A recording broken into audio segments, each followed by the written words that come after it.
وای چې د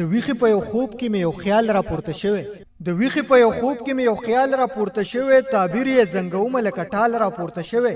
مهدی په مقابل کې د دجال را پورته شوی زما په دې نظام باندې یو سوال را پورته شوی په لاره په ولاو په سړک جاګیرداري ده د میا مولا د خان او د ملک جاګیرداري ده د خټو د بیګار او د کنډک جاګیرداري ده د جنگ د شرګندو په ټوپک جاګیرداري ده که غز وخلې کیږي که سپک وخلې کیږي خو دلته کې د هر سړی نه حق وخلې کیږي او عظمت د سړیتوب دلته په شرک وخلې کیږي او د چا په دسترخوان چې په یو وخت کې څومره بیاج دی نو دومره د غریب د لوږې ټول عمر علاج دی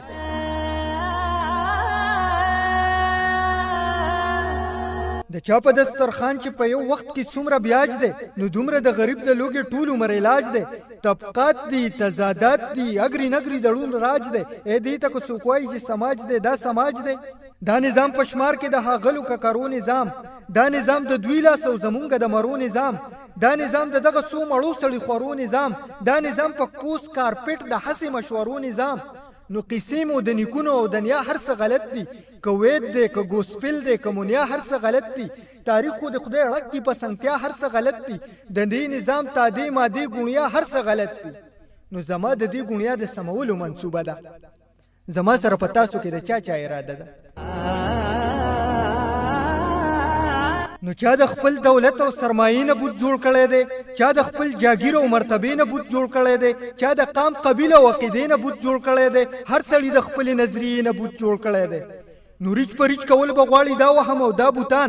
دا بوتان زما بوتان او ستا او د هر چا بوتان دغه د دروغ او د فریب او د انا بوتان نه خای په شپه کې د آیین او د رڼا بوتان نو زما د دې بوتانو ماتولو منسوبه ده زما سره پتا سو کې د چا اراده ده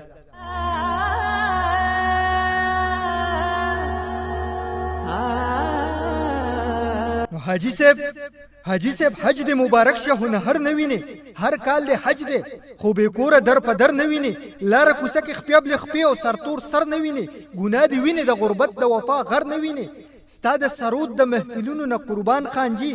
لکونه شنی کو دې نه چکه په یو آن خانجی چرته په خیال کې دراغلی دي غریبان خانجی ستا کوټیز د ټوک ډوډۍ دی په ارمان خانجی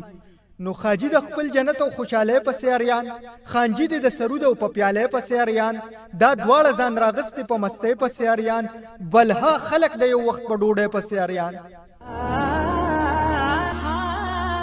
نو زما د دې زیاتی مال د ویشلو منسوبه ده زما سره پتا سو کې د چا اراده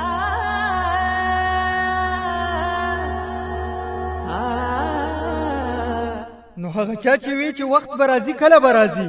په مونږ چې شنه راوټو کېږي هله برازي زمونږ د حرکت او د عمل برازي کنه مونږ به داسې ناسو او په خپل برازي د عقل او شعور په بیاره کار شروع شوه د خلکو د وجدان په بیاره کار شروع شوه د دې موجوده حال په تباہی کار شروع شوه د بل نظام د پاره په شپېلې کار شروع شوه په خپل یم ولاړ یو سو کپرې می پکار دي سپرغې سړی لکه بسری می پکار دي یوازې خو خدای خدي سو ملګری